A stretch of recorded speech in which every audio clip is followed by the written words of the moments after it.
Y la primera charla que vamos a tener va a ser de ilusión, de ficción, de magia. Vamos a presentar a Roberto Mancilla, que es licenciado en Comunicación Social e ilusionista, que publicó y editó libros sobre su especialidad en España y Estados Unidos, que fue traducido al japonés y al alemán, que actualmente es columnista de una revista de magia de Estados Unidos, que es conferencista y asesor.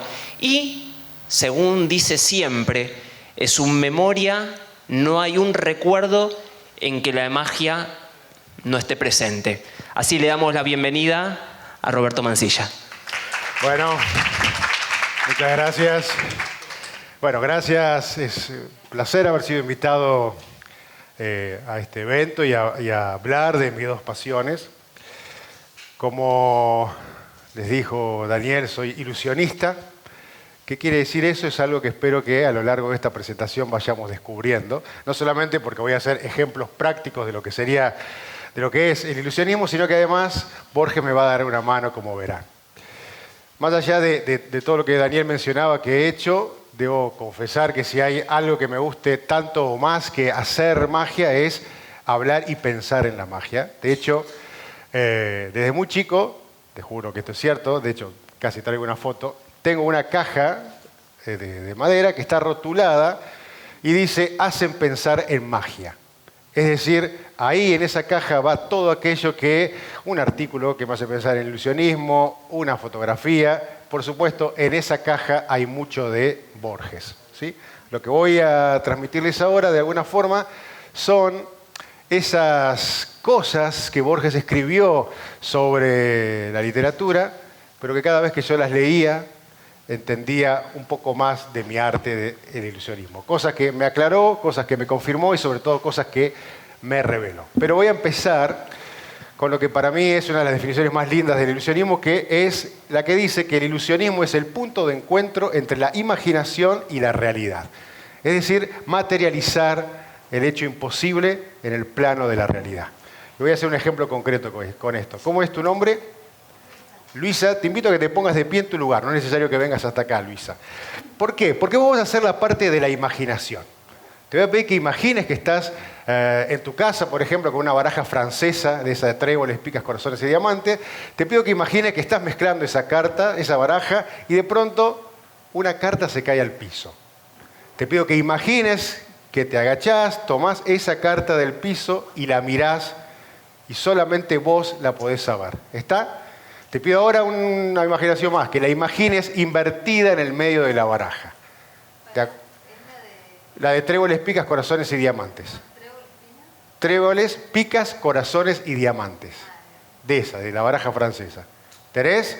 Cambiá de baraja ahora entonces con la francesa. Ahí está, ponela invertida en el medio de la baraja de tu imaginación. ¿Sí? ¿Listo? Muy bien. Luisa, hizo la parte de la imaginación. Lo que yo hice fue la parte de la realidad. Antes de venir para acá, abrí el cajón de mi mesa de magia y saqué una baraja, la baraja más grande que tenía. Y lo que hice fue dar vuelta a una carta. Pero claro, cualquiera puede dar vuelta a una carta, como cualquiera puede imaginarse una carta invertida. Solamente si tu imaginación y mi realidad se juntan, es que percibimos el hecho mágico. ¿Querés decirnos a todos por primera vez en voz alta cuál es la carta que estás pensando? 5 de tréboles. 5 de tréboles. No lo puedo creer. De verdad, abrí el cajón de mi mesa de magia, tomé esta baraja y lo que hice fue dar vuelta una carta, una y solo una, que espero que se vea bien acá. Esta carta es mi realidad. Lo más maravilloso de todo es que coincide con tu imaginación porque se trata exactamente del 5 de tréboles. Muchas gracias. Pero claro, esto define el ilusionismo. ¿Sí? Yo sé que todos están ya empezando a odiarme antes de que empiece a hablar siquiera de Borges. Pero esto define el ilusionismo, como dije. Me gustaría hacer ahora un experimento que de alguna manera va a definir la magia en los términos de Borges, como ya veremos.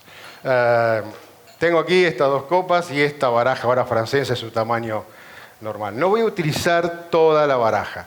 Voy a utilizar solamente del as al 10 de picas. Aquí los tengo, se las voy a mostrar ahora con mucha claridad y las voy a colocar detrás. Miren, 10, 9, 8, 7, 6, 5, 4, 3, 2 y 1. Aquí va. No serán las únicas 10 cartas que use. Voy a utilizar también del as al 10 de corazones. ¿Sí? Del as al 10. Y si uno mira bien esta imagen, puede sentir que una es un reflejo de la otra o quizás una es sombra de la otra. Ya voy a venir con esta idea en un instante. Primero necesito algo.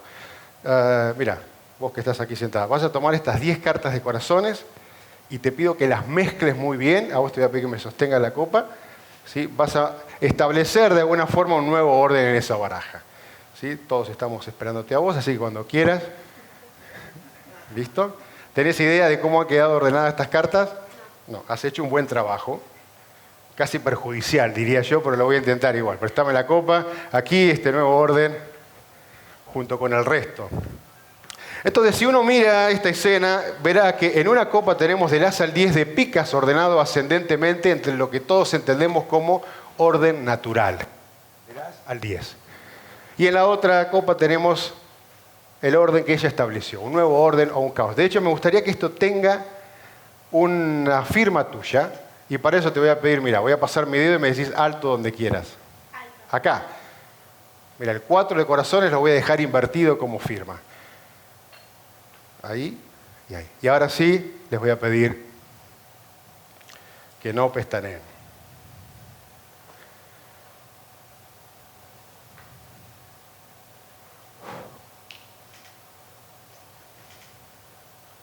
Un 5 y un 5. Y acá vos nos habías dejado un 8 y acá tenemos un 8. Acá un 9 y un 9, un as y un as, un 10 y un 10, un 3 y un 3. Mira, acá está tu firma. Y lo que es más hermoso es que aquí también hay una firma, que se trata del 4 y el 4, el 6 y el 6, el 2 y el 2 y el 7 y el 7. La coincidencia absoluta y este aplauso es para vos en realidad. Bueno, ¿por qué decidí iniciar con esta presentación? Porque siento que aquí, en esto que acabamos de ver, está la definición de la magia, la definición del pensamiento mágico. ¿Sí? Que, para empezar con las citas borgianas, Borges la definió mejor que nadie, cuando él dice que la magia, el pensamiento mágico, aquello que nos hace que crucemos los dedos para que nos ocurra lo que queremos que ocurra, aquello que hace que nos sentemos en el mismo asiento para ver el partido de la selección, suponiendo que va a volver a ganar solamente por ese acto, la definió diciendo que la magia es la coronación o la pesadilla de lo causal, no su contradicción. ¿Sí? Claro, habitualmente cuando uno piensa en la magia, cuando uno va caminando y, no sé, aparece algo que estaba buscando, siente que ocurrió por arte de magia como sin causa, sin razón. ¿Sí? Pero lo que Borges nos advierte es que en realidad presuponer, creer en la magia, es creer que el universo tiene un orden. ¿Sí? Es suponer que de alguna manera todos los efectos tienen una causa, como si el universo estuviera unido por hilos, y lo que hace el mago, lo que hace el chamán, lo que hace el brujo, lo que hace el mago, es tocar el hilo correspondiente para crear el amor de alguien, para que llueva o para lo que fuera. ¿Sí? De alguna manera esto lo que nos indica es que en realidad el poder del mago se inicia ante todo en el conocimiento, saber cuál es la herramienta que tengo que tocar. ¿Sí? ¿Y por qué este efecto? Por empezar, plantea esta idea que alguien me hizo notar alguna vez, que del as al 10 lo entendemos como el orden natural, ¿sí? Como si de alguna manera hubiesen sido dados así y no fuera una construcción. Pero sobre todo, si prestan atención, lo que está ocurriendo acá es lo que un antropólogo inglés llamó magia simpática, ¿sí? Que es de la que Borges toma también esta definición, al parecer lo leyó en la Enciclopedia Británica, que Fraser decía que la magia funciona de dos formas, por contagio, ¿sí? O por similitud.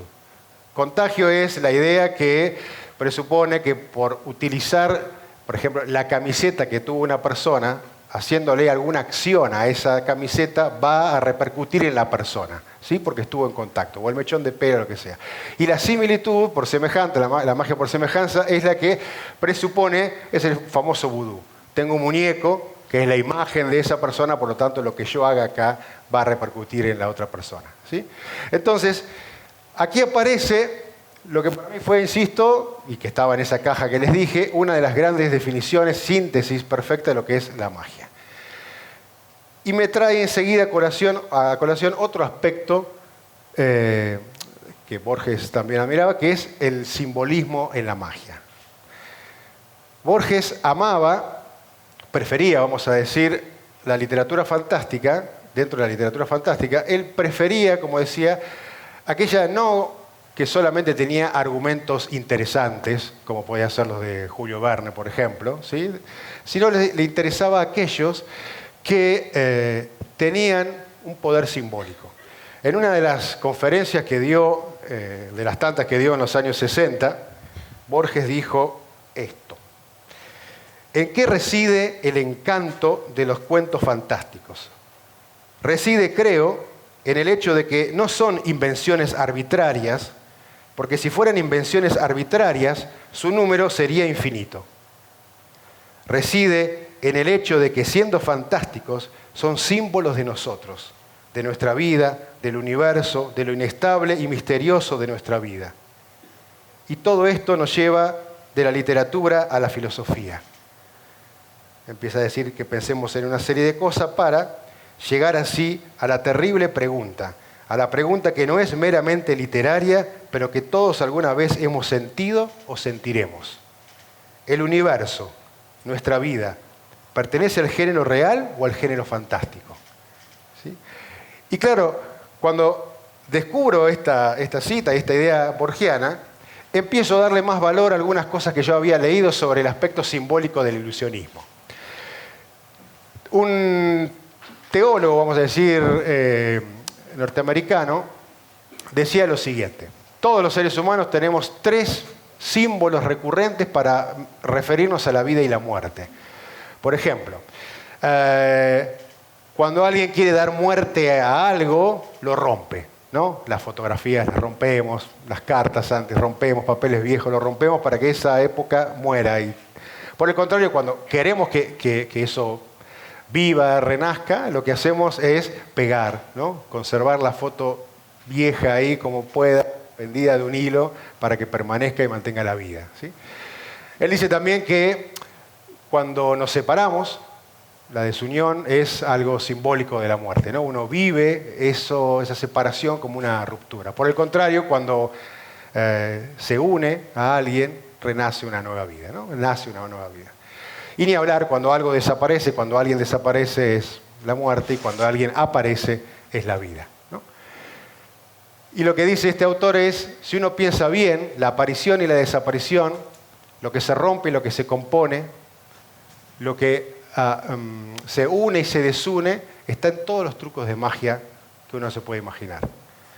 De manera que cuando vemos a una mujer serruchada, por ejemplo, el típico efecto de la mujer serruchada que se corta por la mitad, ¿no? y que después se vuelve a unir, está jugando esa persona a ser Dios. Y no necesariamente con algo tan evidente como cortar a una mujer en dos, sino con el mero acto de romper un pedacito de papel y recomponerlo, también está hablando de la vida y la muerte. Tan simbólico es esto que les digo, que hubo un mago peruano muy famoso que cortaba a la mujer en dos y después se iba. Terminaba el show ahí. Y claro, la sensación era bastante inquietante. Era evidente que esa persona no iba a andar asesinando a una persona por noche, así había algo que pasa ahí, explica este simbolismo. Cuando, por ejemplo, vemos el famoso efecto de los aros chinos, ¿no? De los aros que se unen y se desunen, dice este autor que es muy difícil para esos aros ser solamente aros. ¿Por qué? Porque ahí se está jugando también el símbolo de la unión y desunión. ¿Y por qué no es lo mismo hacerlo con perchas, por ejemplo, que con un círculo? Perfecto, porque ahí está también el símbolo de la vida. Sí. Una unión y desunión, rotura y recomposición, y el tercer símbolo es lo que aparece y lo desaparece, ¿no? Cuando el mago de la nada toma un pañuelo y plum, aparece una paloma, está haciendo aparecer vida. ¿Sí? Y claro, cuando uno empieza a transitar en esos lugares, y gracias a Borges fue mi caso, me confirma que ese aspecto es realmente relevante. No quiere decir que todos ahora, cada vez que haga aparecer y desaparecer algo, van a salir llorando porque alguien murió y alguien renació, pero sí que le da una complejidad al asunto que es interesante. Hay algo que es evidente, y esto lo aprendí también de Borges, y es que el simbolismo, por supuesto, no tiene que ser explícito, ¿no? Si no, se está contando el chiste. Y él lo dijo, como todo, mucho mejor que lo puedo decir yo, en el ensayo El primer Wells, donde él justamente hace una diferencia de por qué es mejor el primer Wells a Julio Verne, por ejemplo. Y ahí es donde empieza con esta idea de que lo primero que se destaca por ahí de Verne son los argumentos, ¿no? El anticipo al submarino, el viaje a la luna y tal. Y entonces dice el querido Borges, la mayor felicidad de sus argumentos, lo de Verne, no basta resolver el problema. En libros no muy breves, el argumento no puede ser más que un pretexto o un punto de partida. Es importante para la ejecución de la obra, no para los goces de la lectura. Y luego dice, la precedencia de las primeras novelas de Wells se debe a una razón profunda. No solo es ingenioso lo que refieren, es también simbólico de procesos que de algún modo son inherentes a todos los destinos humanos. El acosado hombre invisible, que tiene que dormir como con los ojos abiertos porque sus párpados no excluyen la luz, es nuestra soledad y nuestro terror. El conventículo de monstruos sentados que gangosean en su noche un credo servil es el Vaticano y es Lhasa. Y aquí nos dice y nos aconseja, la obra que perdura es siempre capaz de una infinita y plástica ambigüedad. Es todo para todos, como el apóstol. Es un espejo que declara los rasgos del lector y es también un mapa del mundo. Ello debe ocurrir además de un modo evanescente y modesto, casi a despecho del autor. Este debe aparecer ignorante de todo simbolismo. ¿Sí? Si no es, claro, estar contando el chiste, ¿no? Esto representa la vida y la muerte. No, eso debe pasar, como toda buena literatura, como todo buen arte, lo debe descubrir el lector o el espectador. Estos son como las primeras vínculos personales que yo encuentro con la obra de Borges. Y se me olvidó decir que Borges tuvo algunos otros vínculos directos, específicamente. En algunas de sus obras, yo así bien en modo nerd, fui buscando dónde Borges hablaba de ilusionismo, de juegos de mano y tal. En algunas obras lo hay. Pero hay dos elementos que me interesa señalar ahora. Uno es que Borges y Bioy, en sus famosos libros de Busto Domecq, explican un truco de magia. En las 12 figuras del mundo, vayan, si lo tienen en la biblioteca, agárrenlo y van a aprender un truco de magia. Enseña, Borges y Bioy, enseñan, yo creo que fue Borges el que lo hizo, lo que en magia llamamos el principio del one ahead, de uno por delante, un principio que se usa en magia.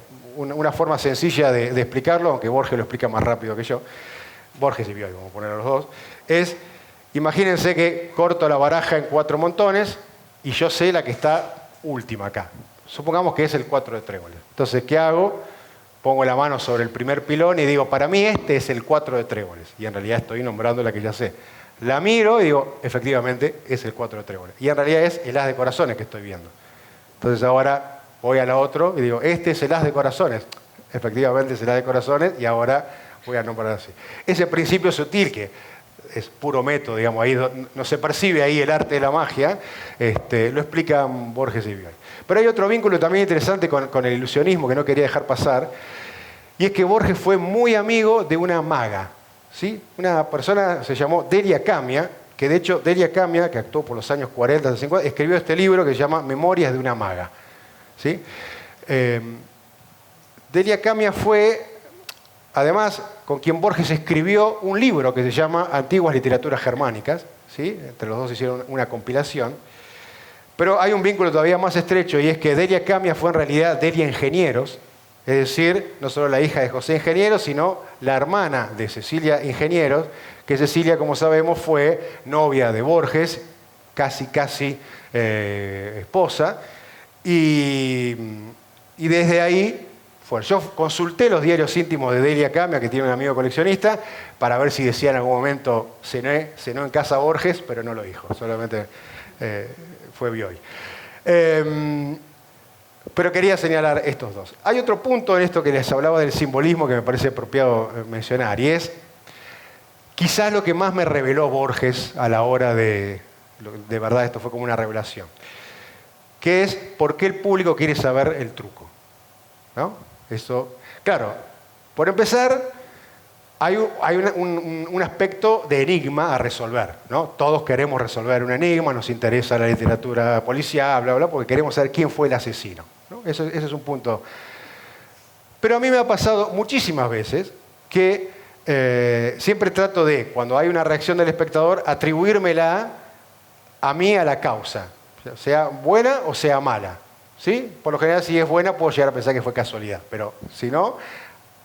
¿Por qué? Porque hay muchas veces que me ha pasado que las reacciones son como enojosas, ¿no?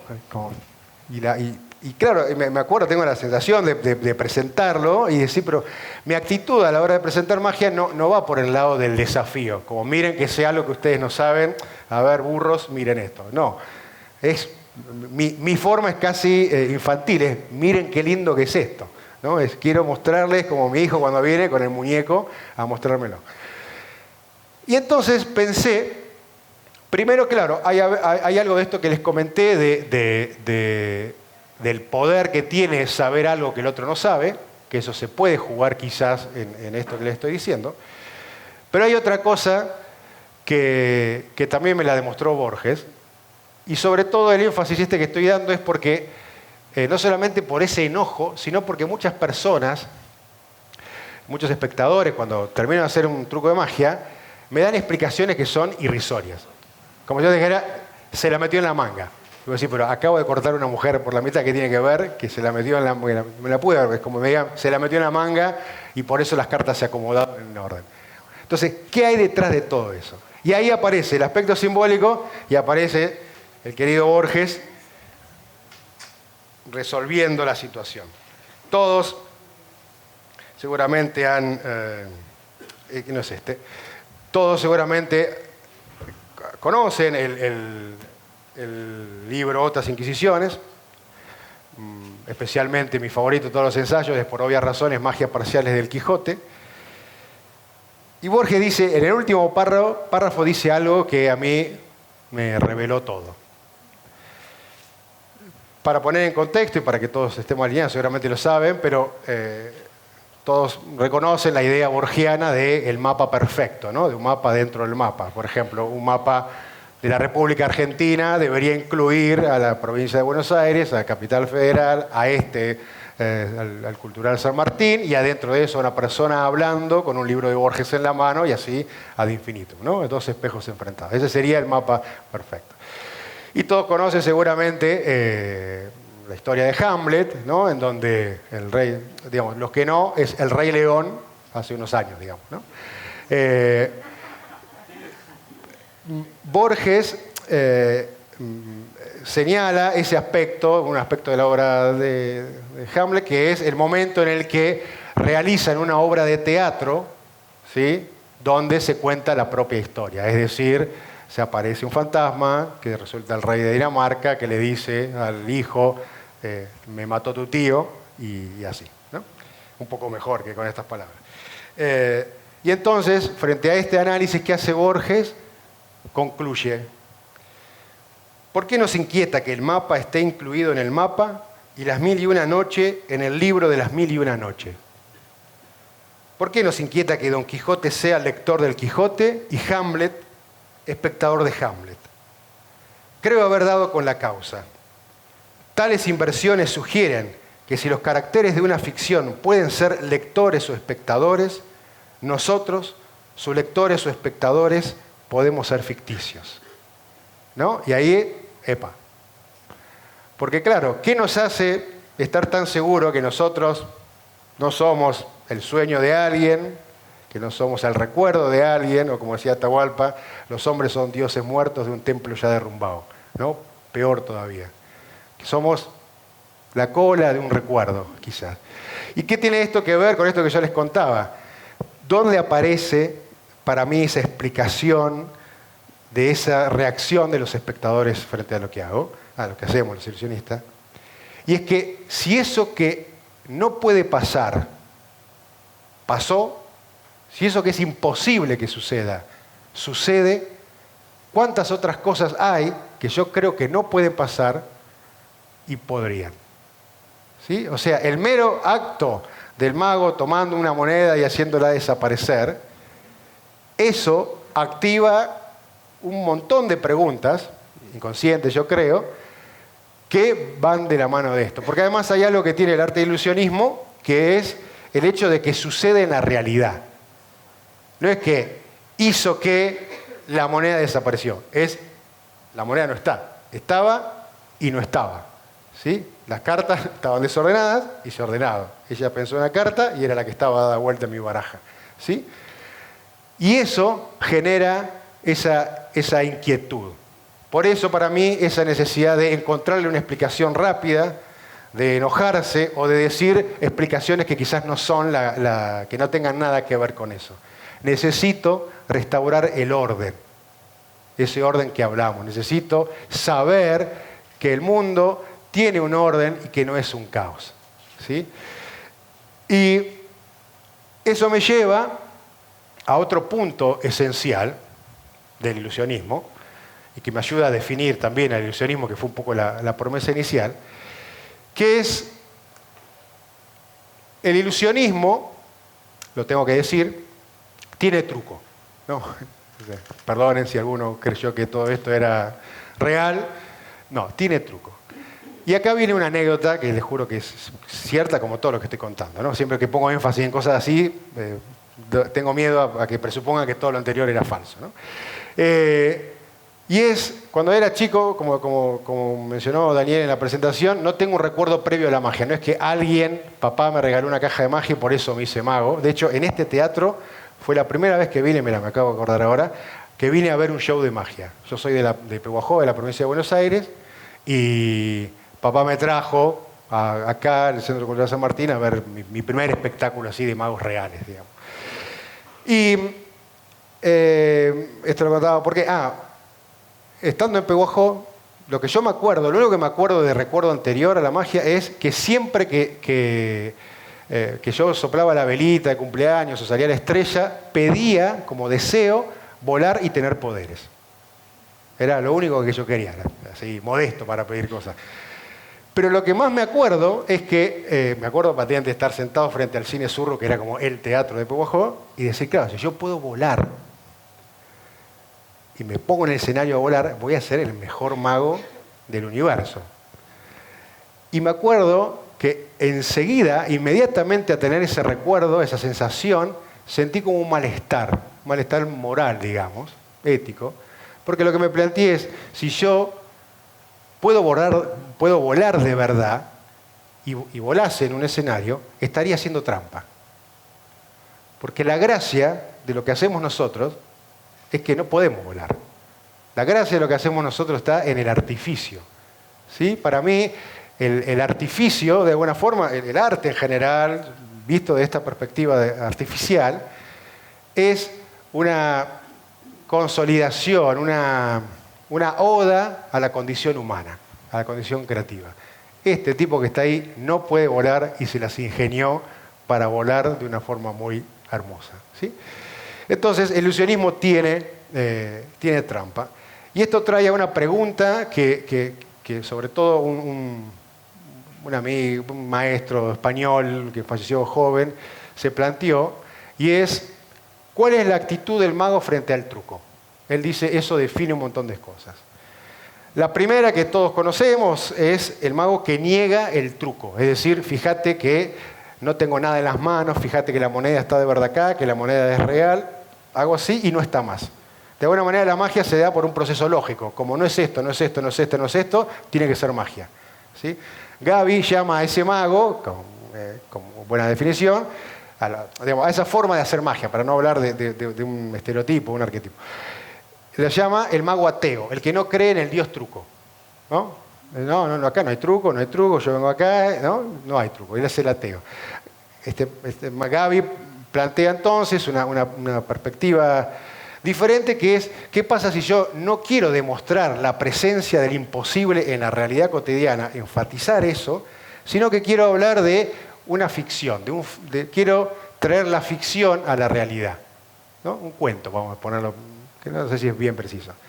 Entonces, lo que va a hacer alguien así ya no es, fíjate que esta moneda es de verdad, no sé cuánto, sino que va a decir, tengo esta moneda acá, ahora la volteo y no se ve más, porque es una moneda de un solo lado, ¿no? Para traer una idea borgiana. Entonces, de lo que voy a estar hablando yo ahora es no de esa moneda, sino se la metió en la manga, sino voy a estar hablando de que esa moneda tiene un solo lado y que la prueba de que tiene un solo lado es que yo la doy vuelta y no se ve, incluso la golpeo, tec, tec, tec, tec, y se escucha, pero no se ve. Entonces ya el foco cambia, ya la charla no va sobre el truco, sino no es un tema de conversación. Y por eso Gaby llama a esta persona el mago agnóstico. Es decir, no es un tema de conversación para mí, ¿no? Está el ateo, el agnóstico. Cuando yo me pongo a pensar de todo esto, en esa caja que les digo, me viene algo más a la mente y es la presencia, muchos seguramente lo conocen, lo conocieron, lo vieron, escucharon hablar, a René Laván, ¿no? El mago manco argentino, ¿sí? Que el número 1 total.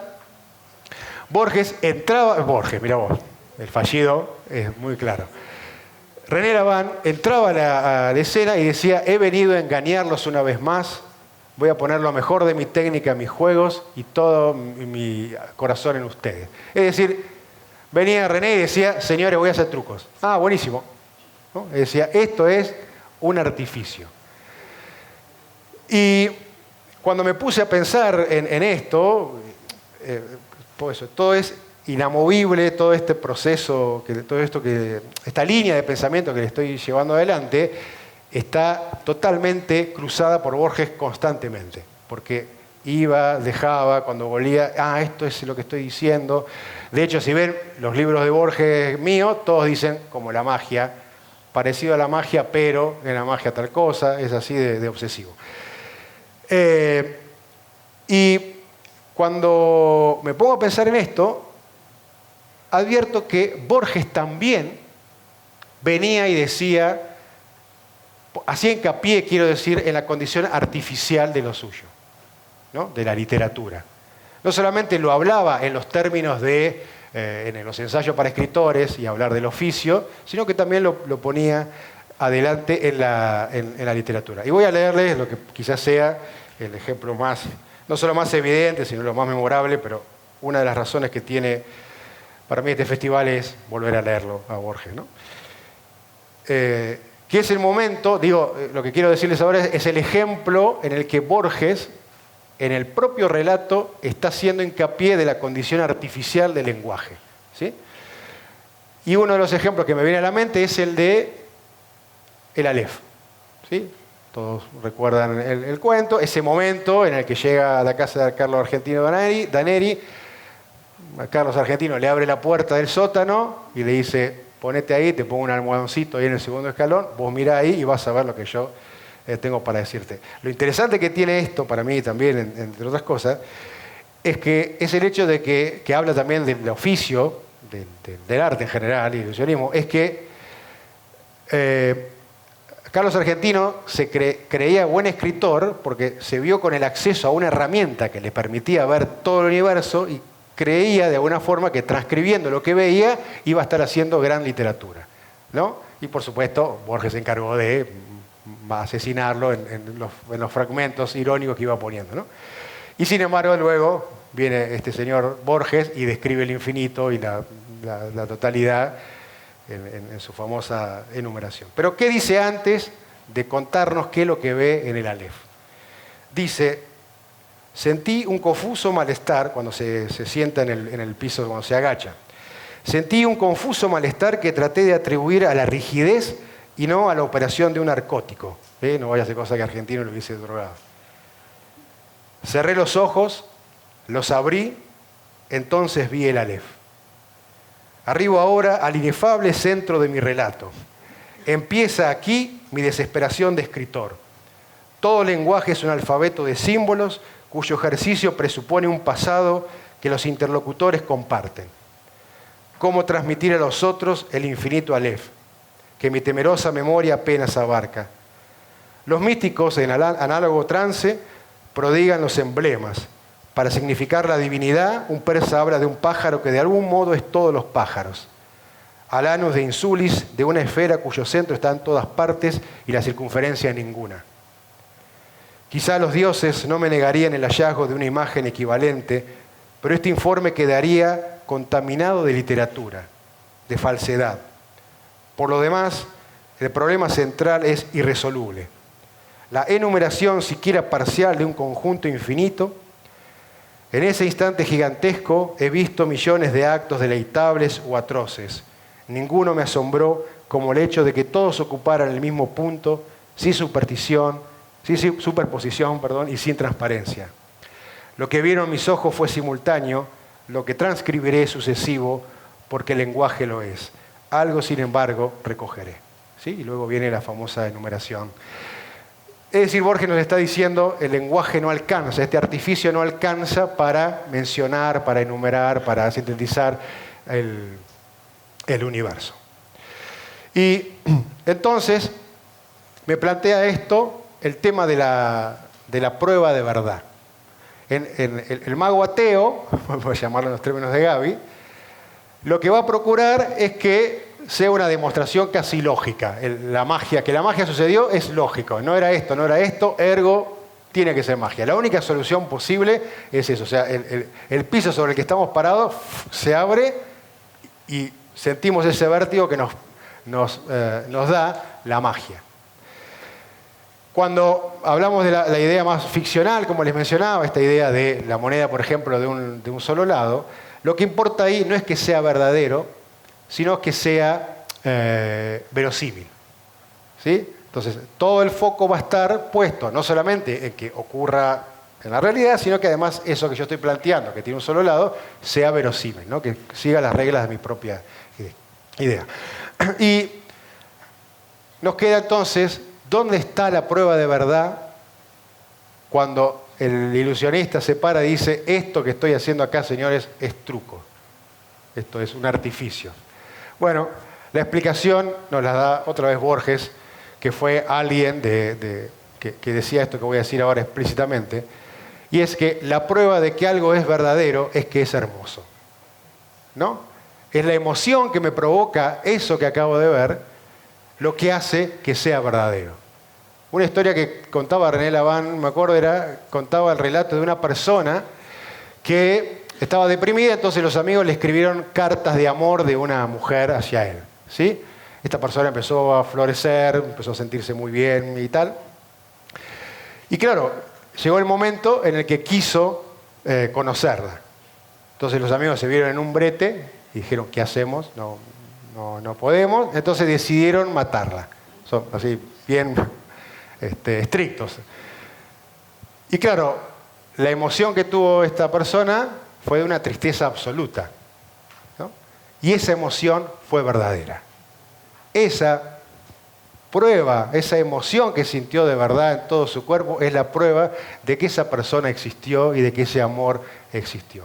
Yo creo que el ilusionismo de alguna forma es todo esto que les estoy diciendo y son todas cosas que yo pude aprender gracias a la persona que estamos aquí para celebrar, que es a Jorge Luis Borges. Muchas gracias. Gracias.